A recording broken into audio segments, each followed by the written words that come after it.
Ready to talk some Florida State football? Well, it's really a good time to do it because Florida State just had a wonderful win over Virginia Tech. So let's go. You are Locked On Seminoles, your daily podcast on the Florida State Seminoles, part of the Locked On Podcast Network.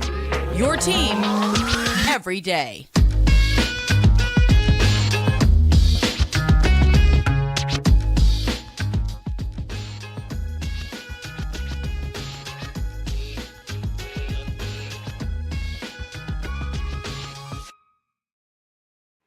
Welcome in, everyone. This is Brian Smith. One day after Florida State's dominant win over Virginia Tech, just kind of wanted to highlight some of the things that are going on with Florida State's victory, how it happened, what I liked, what I didn't, as I usually do. I've got several stats here that I want to discuss. Talking about Florida State's run game, I complained quite a bit about that as of late, and I knew the injuries were part of it up front. But boy, did the Noles come out and get after it. Just first off, before I go into anything else, just tip of the cap. You don't go from where they were. They had the prior two games, 34 carries for exactly 150. That's under 3 yards a tote. Yesterday, Benson didn't have one, but two long touchdown runs. Just by himself, he kind of alleviated any of that problem. So we'll get into some of that, some of the talk about Florida State's passing game expanding, some of the things that we had discussed and other people, quite frankly, in the Florida State community about spreading the football around. The Noles did that. The defense came out locked from the get-go. They were up 22-0 after the first quarter, kind of set the tone. Things got sloppy for part of the game, which is typical against an opponent you should beat. But honestly, I was pretty happy with it overall because I think Florida State is a team that when they want to turn it on, they proved once again, man, they are lights out in short spurts, and you can knock a team out that way. So with that being stated, we'll get into several different things, and I'm going to check on the AP poll here in just a minute too. I'm sure that Florida State is number 4, number 5 again, but I'm just curious, talk a little bit about that because Lord only knows. I'll get into a little more beyond Florida State here in a bit. College football is topsy-turvy this year. It's about as much as it's been since 2007. That year was crazy, but it's really wild. And Florida State is ahead of the fray. So let's talk about that here in a minute too. Real quick, shout out to Athletic Brewing, today's sponsor. Go to athleticbrewing.com and enter code LOCKEDON to get 15% off your first online order or find a store near you. Athletic Brewing, Milford, Connecticut, and San Diego, California, near beer. All right, Florida State. What do you say about 22-0 after one quarter? Let's start there. Let's just kind of go chronologically, if you will. The way the game started, and I kind of pull up a few extra stats here besides the ones I've written down. The way the game started, there was just an extra gear. I don't know if it's because of the week. I don't know what it was, but they had a fire in the belly. Hats off to everybody involved with it because it was noticeable in all three phases in quarter one. For the game, Jordan Travis was 18-24 for 170 yards and 2 scores. You think, well, that's not that great. Well, actually, it's great news that he didn't throw for 200. The reason, or 300, he didn't have to. And that start is a big part of it. Florida State's offensive line beat the bejesus out of Virginia Tech's front, especially in that first quarter. Here are the running back stats overall, and some of these are just ridiculous. Benson, again, he had 2 long runs. 11 carries for 200 yards, 18.2, and 2 scores along at 85. When you have a 64-yard run was the other one, and it's not your long, that is a career day. And tremendous job overall again. Benson, then you had Tofili, 6 carries for 50. You had Jordan Travis, 10 for 25, sacks count. Rodney Hill, 6 for 13, and team 3 for -6. Those, kneel downs, etc. I don't think Florida State expected to run the ball that well, but obviously it was an emphasis. Getting guys back rested, getting guys healthy, and just getting after it. I'm guessing at some point in the last week or so, probably did it in. And as I noted last week going into the game, Virginia Tech's run defense may have been a little bit inflated. Teams can throw it on them, etc. So we didn't know exactly what they were. And Florida State just took it on themselves. They didn't care what the jersey color was, what the helmet said. We're going to run the football at you. They ran some pretty basic plays. And honestly, I don't think that you can really fault for just the execution, just where they didn't have to get that creative. Sometimes people bitch about run games, doesn't matter which level, being really generic. It's okay if you just kick the crap out of the guys in front of you. And Florida State did that. I'm trying to think off the top of my head the last time I saw a switch at any level quite like this one. And I just don't recall. Because again, less than 3 yards a carry to your lead running back averaging 18.2 yards a carry in a matter of 2 weeks with a bye in between. The bye helped, I'm sure. But I mean, it's insane.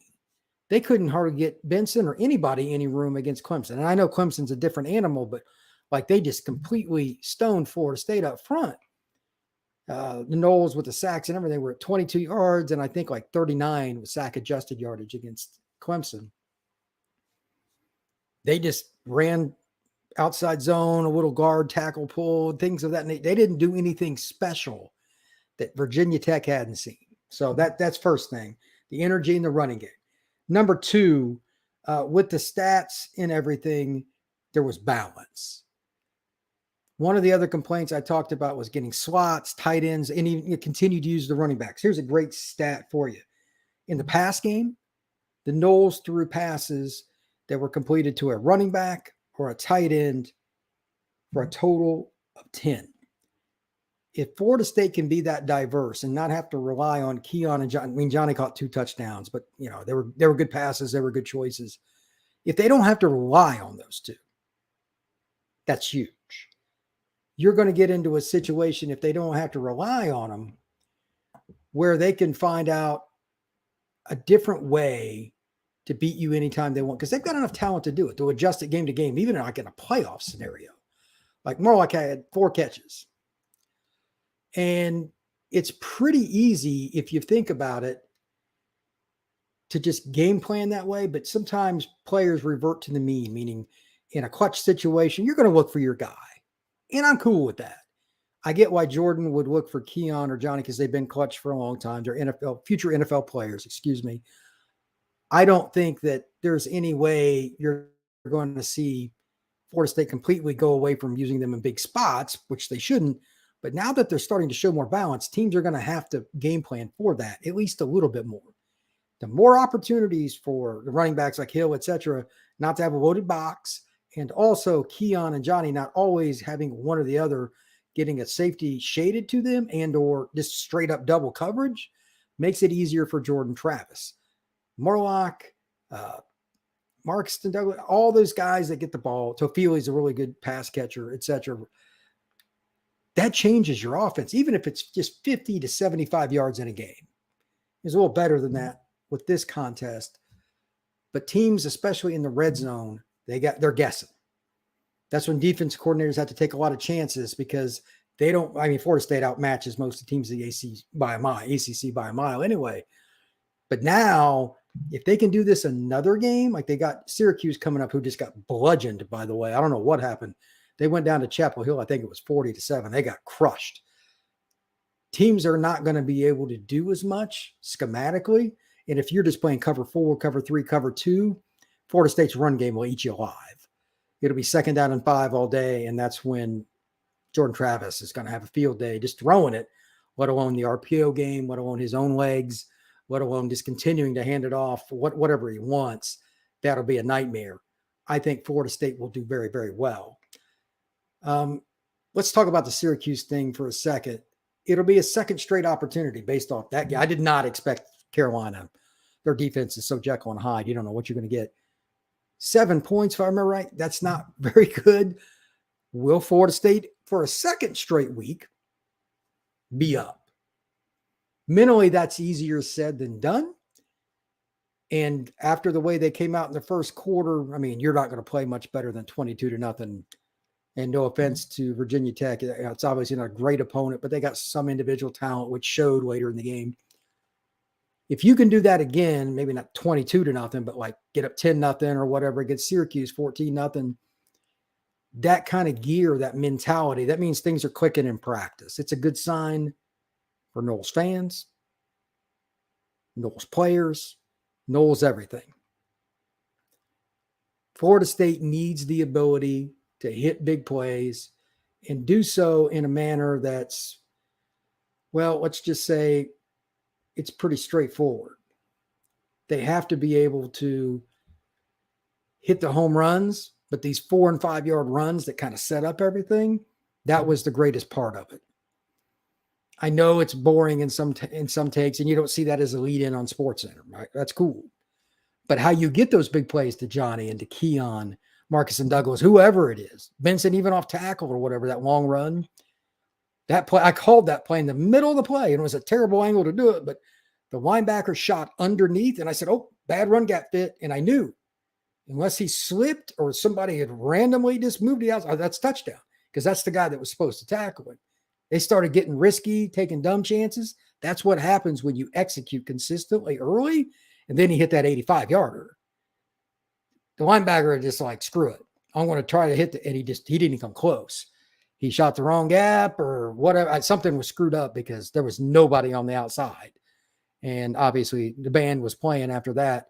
And Trey Benson just had himself a day. Again, 11 carries, 200 yards, 18.2 yards per tote. It just doesn't get any better than that. So hats off to him, man.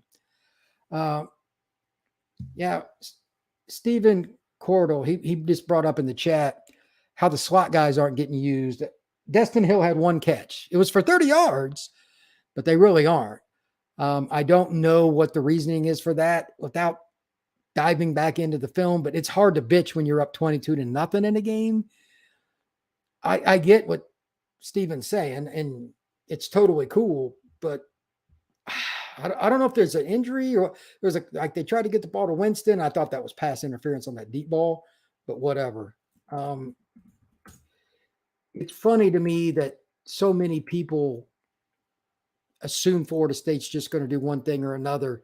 This is such a balanced group of pass catchers and runners, tight ends included, running backs in the passing game included, that it can be any one group in a game. And it's ironic, like Stephen mentioned, hey, they're not throwing the ball to the slots. They're not.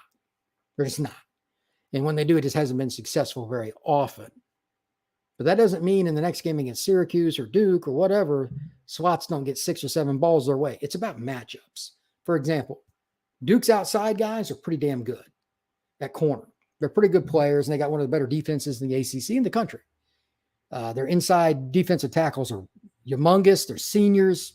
Florida State's going to have to be creative. With that, screens, draws, quarterback runs, which I know is scary with Jordan Travis because you don't want to run him that much. That might be a game he has to. And then, of course, the slot position. That's definitely something to think about. Florida State needs, for a lack of a better term, they need the ability to hit some plays with that and make it a little bit better.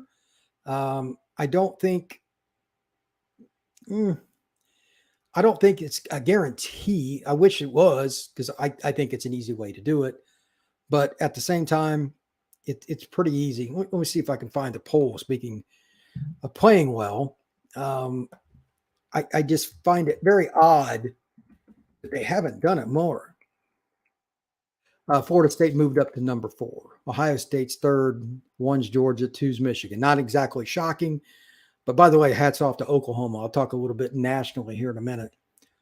But Oklahoma could sneak in the playoff. They've got about the easiest path of anybody. Oklahoma is hats off to them. They beat Texas. Great come from behind win, all that stuff. The Big 12 is terrible. If you think the ACC is bad, ACC is light years ahead of the Big 12 right now because they got 2 at the top, and it's brutal. Kansas State has some moments, but they're not great. They're probably the 3rd best team in that league. I don't know. Anyway, let's talk a little bit about the comparisons. Obviously, Notre Dame completely laid an egg. I have no idea what the hell that was with Miami last night. I mean, I've watched that play over and like the scenario. I've watched the press conference with Mario. That's one of the worst disasters I've ever seen. I feel bad for the kids that didn't do anything wrong for them, just in general. But that's a coaching disaster. That's 100% on the coaches. And then there were a couple others, like USC went to the wire with freaking Arizona. It went to overtime. And early in the game, USC was down 17-7 to the Arizona Wildcats. There is just nothing safe in any game. And again, like Miami getting beat in any fashion or even being close to Georgia Tech. I think they were a 20-point favorite, right around there. Vegas doesn't miss by a ton very often. So for Vegas to miss by over 20 points tells you just how crappy Miami played. But yesterday was an example of all the major teams that had a lesser opponent in the top 10, 12, 15. The Noles were the most consistent. And I know that I'll talk a little bit about here in just a second. They did get lackadaisical for a while. It's not like second and third quarters, there was some iffiness, the kick return, all that. I'll talk about it. I got some notes on that. But name another team that came out the way Florida State did in comparison with, like Ohio State was garbage in the first quarter. They were down 10-0 to freaking Maryland. Maryland hadn't played nobody, and I know they got a quarterback. Tagovailoa is a good player, but he still makes stupid errors sometimes. I think he's got more physical traits than his brother that's playing for the Dolphins, but Ohio State wasn't very good. And then they kick it in gear because they can throw it to Marvin Harrison. The only team slowed him down at all has been Notre Dame, and they got two corners that are going to play in the NFL. Not many teams have that. And I think Florida State's secondary is trending in the right direction too. So I think Florida State and Ohio State would be one heck of a game. I also think that we're looking at USC's a fraud. Win or lose, they play at Notre Dame next week. I have no idea what's going to happen to that, but one of them has to lose. And wouldn't be surprised if Notre Dame came back and won just because this has been such a goofy year. After what I've seen, I would still take USC by 10 plus in that game right now, even though it's a South Bend, which is rare for them to win by double digits there. But Notre Dame has no receivers that are really that great, and 2 or 3 of them are hurt. They're in a bad spot, and Estime's not healthy. But if USC loses that game, that's one less opponent, because Notre Dame's got 2 losses now. Lost Ohio State too. That's one less opponent, I think, that could really challenge Florida State to get into the playoff. Let's say Florida State has a loss of some compatibility with USC. I just don't think USC just not impressive. Florida State beat LSU and they beat Clemson on the road. That'd be one less team they have to battle with. Penn State's the other one.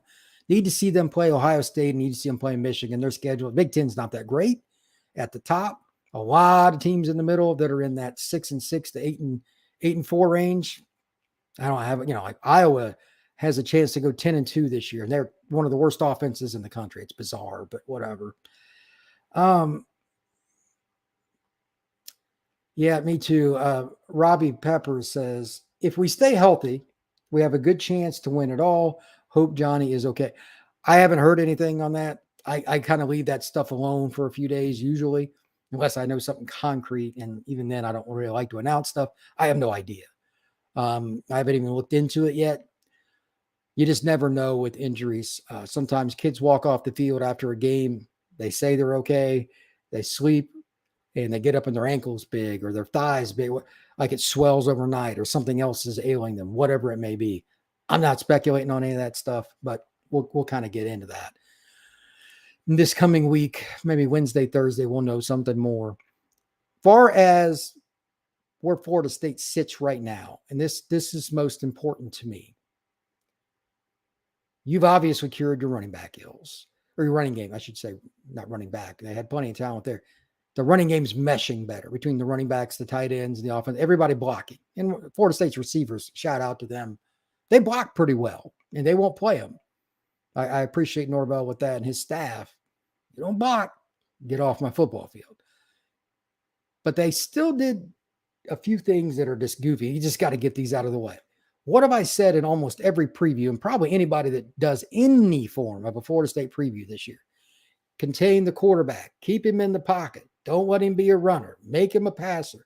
Everybody's saying the same things. I know I'm not any sort of one of a kind. And in the first quarter, for the most part, Kyron Jones didn't have a chance. Florida State corralled him, forced him to be a pocket guy. He's not very good at it. He's not experienced enough yet. Making reads after the snap with guys in your face that really don't like you is not an easy endeavor. He's not experienced enough at it yet. And Verse had a couple sacks, etc. But when he got loose, he had a 40-yard run, etc. I think he had like 80 yards. Let me see what did he have. But they just Florida State's run defense yesterday was, after the first quarter, was terrible. It was a bizarre game. Drones had 14 carries for 80. Malachi Thomas, 10 carries for 58. Bryce Duke, 2 for 39. Tootin, the kid that returned the kickoff for a touchdown, had 8 for 29. That's okay, but one of them was a score. Florida State gave up 35 carries for 209 yards, 6 yards a carry, and a score, including the 40-yarder to Drones. That's an atrocity. Any kind of similar effort at a ACC title game, whether it's Carolina, whether it's Miami, whether it's Duke, I have no idea who it's going to be at this point. I thought it was going to be Miami for a while, but after last night, Miami might be a 4-loss team. I have no idea what to think of them. It is weird. And of course, the quarterback at Duke, unfortunately, I hope he's back soon. He's got a high ankle sprain. Excuse me. They're not beating Florida State without him, and they could be in deep, deep trouble pretty quick if he's not able to return to the lineup. You just don't know with ankles, man. They take a lot of time. And Riley Leonard's a big kid. He's 6'4", 215. That's hard. But the ACC is Florida State's for the taking in the regular season. They've got nobody to compete against. I know they're playing teams, but themselves, because they got the undefeated record and Clemson's not involved and Miami's reeling. Carolina still has to prove it to me, but they play Miami this next weekend. We'll know more about Carolina because Miami's going to come out, if I had to guess, and throw the kitchen sink at them. They have nothing to lose because everybody's making fun of them, quite honestly. More specifically, Cristobal. And hey, man, as he said in his press conference, we should have taken a knee. Yeah, you should have. But they're going to come out firing. We'll see if Carolina's defense is real or Syracuse has really regressed that much. It might be because, man, North Carolina's defense, I'm not buying North Carolina's defense. I'm sorry. I'm not. D-line has to get off blocks. But amen. Cool Breeze says D-line has to get off blocks better. As the game, was it just me, or anybody wants to add this in the chat? Is it just me, or did Florida State just kind of lay an egg, at least a little bit, when it came to the run game after they got a lead? And that, and also I'll talk again. I've touched on it, but I want to bring it back up in a second. You can never give up kickoff returns for a touchdown, man. Come on, man. With Florida State speed and athleticism, that's all mental. It was not a physical issue on that play. That's all mental. I'm talking coaches and players. Something was off there. I have no idea if it's communication, whatever, but something didn't get right. And Tootin took it to the house. Good for him. But if that play doesn't happen, Florida State wins by 25 probably. That play shifted the momentum and all kinds of crap. That just bad. Here's just for fun. Let's get a few other stats out of the way. And this one's the one off as much as everything. I've said this several times on the show. I have two main complaints about games, especially when you're playing mobile quarterbacks. Don't hit them late. Don't even come close to hitting them on the sidelines or anything like that. They get protected. And the other thing is, when a scrambling quarterback is getting close to the line of scrimmage and you're closing in on them, do not go for the fake. If he throws it over you, so be it. Tackle the football player inbounds, not next to the edge. No chance of a penalty, and he doesn't fake you out and get an easy first down. Those are my two main complaints. Well, this stat right here goes into one of them, depending how you look at it, too. 12 penalties for 99 yards. Once again, kickoff return for a 99-yard touchdown. That's garbage. Any coach will tell you that. 12 penalties means you're not mentally focused. That's horrendous. And finally, with that, it kind of allowed Virginia Tech to hang around. I talked about that a little bit going into the week. Drones is good enough. If you screw around constantly letting go out of the pocket, he'll beat you in a lot of situations. He's a really good athlete. Florida State was so focused early on, that kid didn't have a freaking chance. Good for Florida State. They did what they were supposed to do. They had more talent. They had more numbers. They were schemed well, and they executed. Across the board, they kicked butt. That's good news. Here's bad news. Suddenly, that kind of went away. Again, they averaged 6 yards a carry, and Drones had the 40-yard run. That can't happen, man. I mean, like Jaden Daniels at LSU, in my opinion, is the best pure mobile quarterback, even more than Caleb Williams. And the reason I say that is Caleb, if he wanted to, and he is a freak athlete, he's good enough to play receiver, literally. He never has to leave the pocket to kick your rear end. Jaden doesn't very often, but it's still his bread and butter. Like Jaden is a runner I'll take over any other quarterback in the country. He's just slippery as all get out. Florida State went against him, and they've done better than most teams. And they also did better against him than they did some other guys that aren't as talented. That's mental focus. And it's not like they don't basically have a similar game plan defensively for these mobile court. They play one almost every single week. At some point, one of these mobile quarterbacks is going to get an L for Florida State. They keep screwing around. And for those of you saying, oh, Florida State will be okay, look at all the upsets and the goofiness in college football. Again, USC almost lost to Arizona last night. They are conservatively 20 points better than Arizona, probably 25-28. You don't take teams seriously, bad things happen. In college especially, things can emotionally snowball. The NFL, it's not as likely. Those are pros. There's a reason. It is what it is. Here's my question for those of you listening. If you want to comment in the chat, go ahead. Which do you think is more important? And both are, but which would you rank number one compared to number two between these two categories? Let's go three. Florida State continuing to take care of the football. They did a really good job of that. Turnovers are always huge.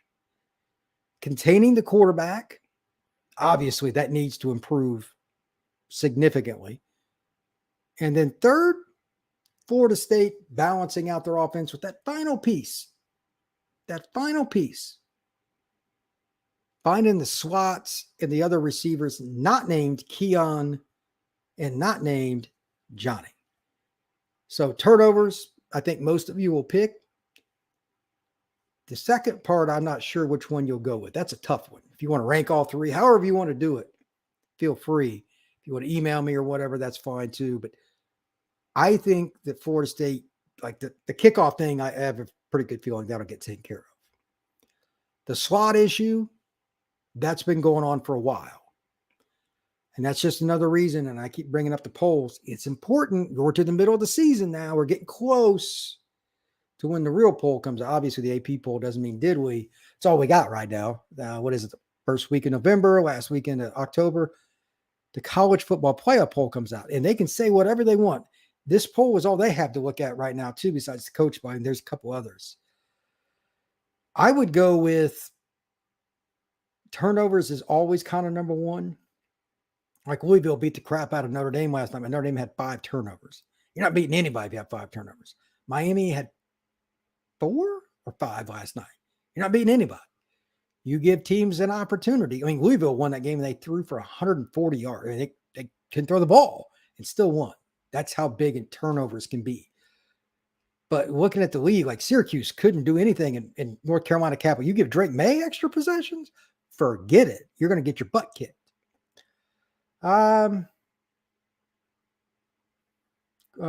Bobby Peppers, quarterback, ball control. Man, there's some truth in that too. Florida State's run game is going to take care of that. I mean, slots, quarterback slots, ball control. They need to consistently find a way to get the ball to the slots again. At some point, I just think there's going to be a breakout game. Robbie, that's my opinion. Keith says, although we are 5-0, it just never feels like it's clicking for long. And Florida State's up and down in games. Again, they start out 22-0. It can't get much better than that. There's just not enough time to score a whole lot more than that. But then if you look at the totals, I mean, in the middle 2 quarters, Florida State in the second and third quarters was actually outscored. They didn't even score in the second quarter. Virginia Tech won that quarter 10-0. And then Virginia Tech scored 7 in the third. Florida State scored 10. So they were down 17-10 between those 2 quarters. They scored the final touchdown in the fourth quarter, and that was it. But anyway, they should have won by 30, and they won by 22. It bugs me when you give up a kickoff return. So that's just me talking a little bit. I'm not bitching to the point to say that Florida State had a bad game or anything like that, but they still have things to work on. The penalties, the kickoff return, and the run defense. That's the first time the run defense has acted like that. So that's why I'm not bitching more, but it is now obviously on the radar. And the way college works and the pro works, everybody talks to each other, has buddies on other staffs. Hey, if you've played Florida State, we just watched Virginia Tech play them. They had success with A, B, and C running plays. What would you add? You played them. What would you add to that to help us try to knock off the door? That's how this stuff works. A phone call, coaches, and then they just watch the film and they insert what they can do based on what they've seen on film. It's pretty straightforward. Florida State had a few different things they struggled with. They had some missed run fits, some missed tackles. They didn't contain drones very consistently. Again, the 40-yard run bothers me. It's just they just can't have that. And then finally, some of the stuff that he did, he would separate himself from a tackler or defensive line, whatever, and either like get away, throw it away, have a chance when they just didn't get him down fast enough. And maybe I'm being picky, but the difference between winning at the truly elite level is you get the sacks. You get, like, if an interception opportunity is there, you don't drop the ball. Don't allow them to get away with a bad play. They missed some blocks. Florida State could have had more plays in the backfield, things of that nature. That has to happen, man. I'm not trying to be a jerk, but if you're going to set your standard at national title, even playoff, you get in the playoffs and you miss opportunities to bring guys down in the backfield, that will haunt you. I guarantee it. I don't need to look up any stats because in the playoffs, even think about this. I've mentioned this on the show before. Here recently, Georgia even gave up over 40 in the playoffs. Nobody has more physical talent than Georgia's defense in conjunction with how they've been coached over the last 5 years. Even Bama, you can kind of flop them.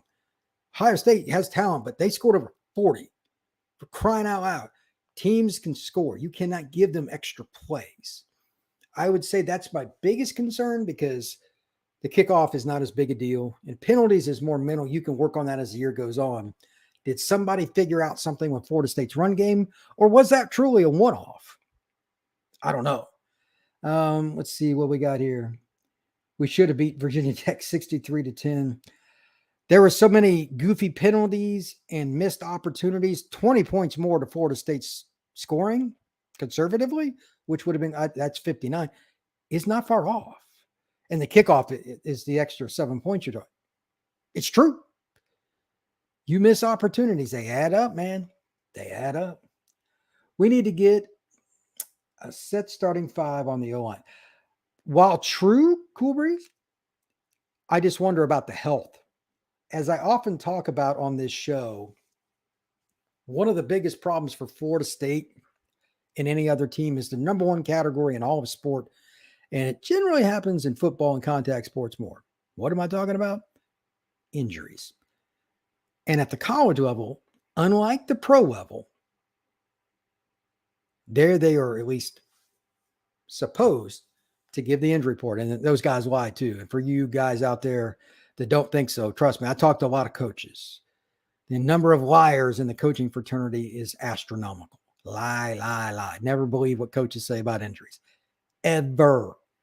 So I'm guessing that some of Florida State's, and it's middle of the year anyway, you're going to have guys banged up. Nobody is 100%. I'm guessing the continuity with the injuries and this and that has made it a little inconsistent.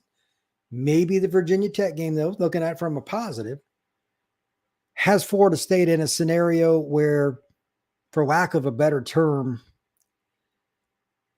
Florida State's ready to take the next step.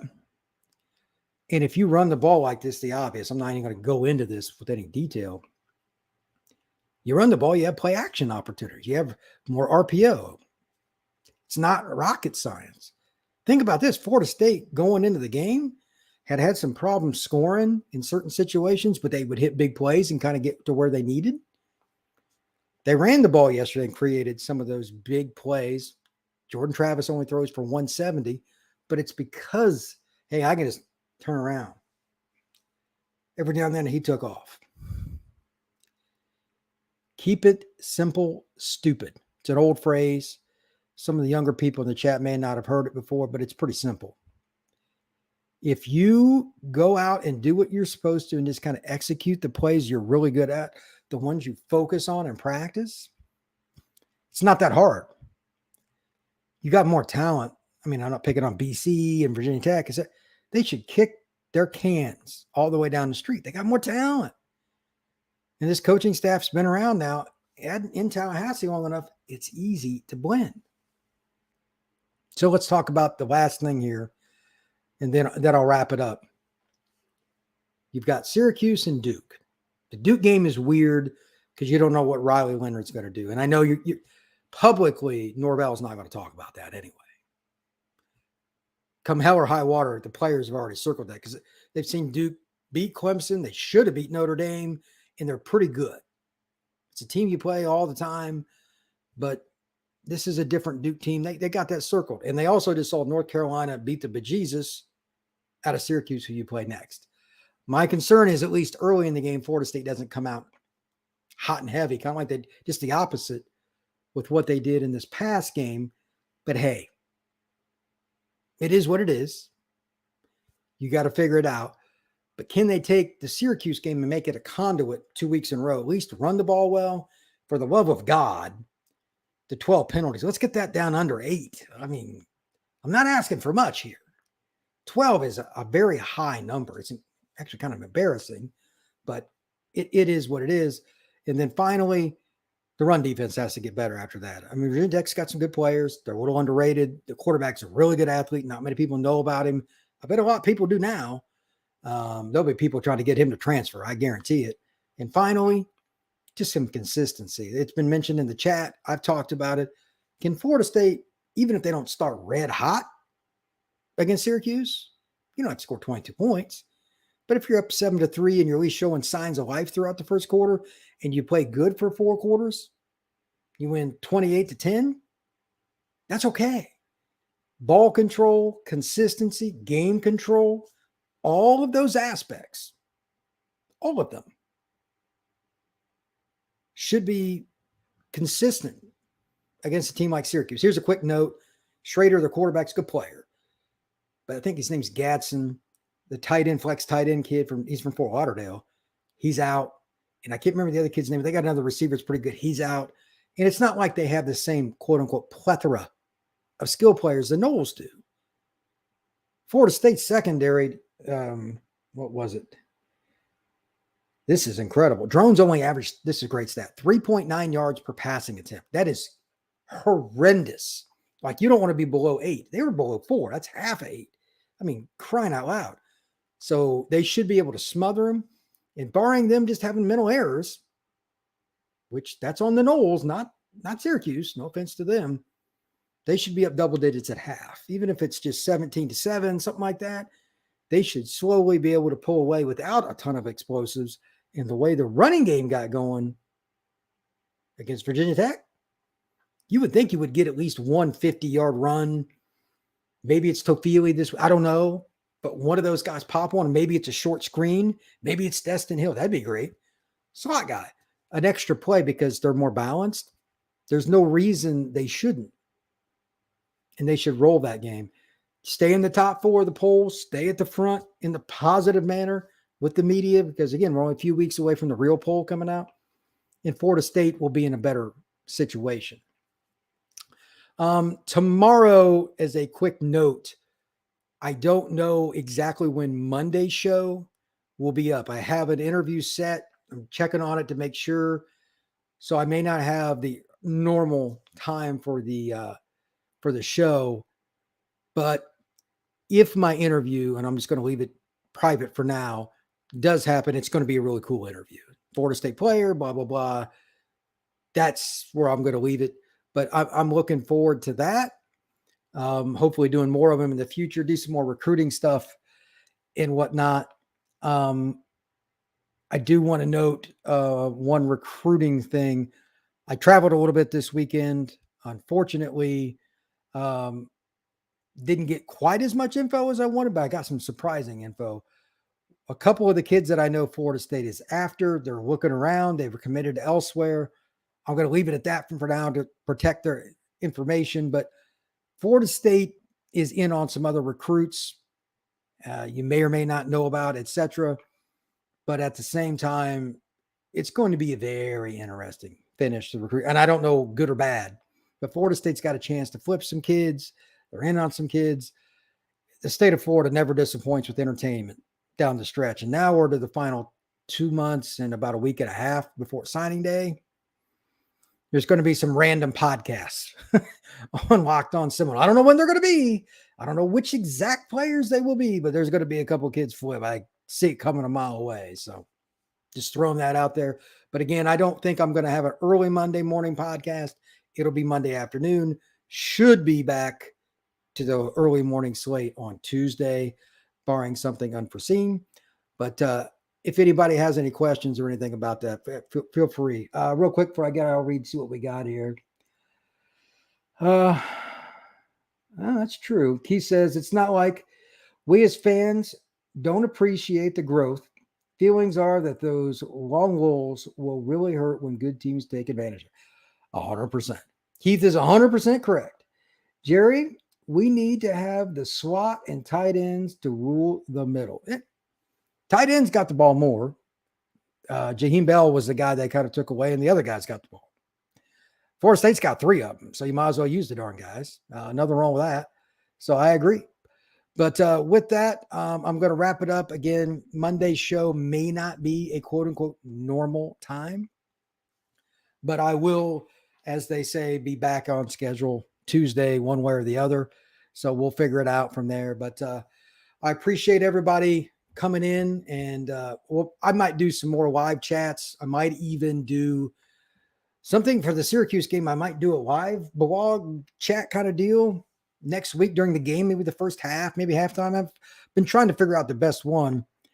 I'm not sure. I might do the first half because that's interesting to me personally. This is a fan of football. Are you emotionally charged again against an opponent you should beat? Straightforward. They should beat Syracuse. I mean, they're not that great. They're an okay team. They're not great. So anyway, everybody have a great day. Thank you very much.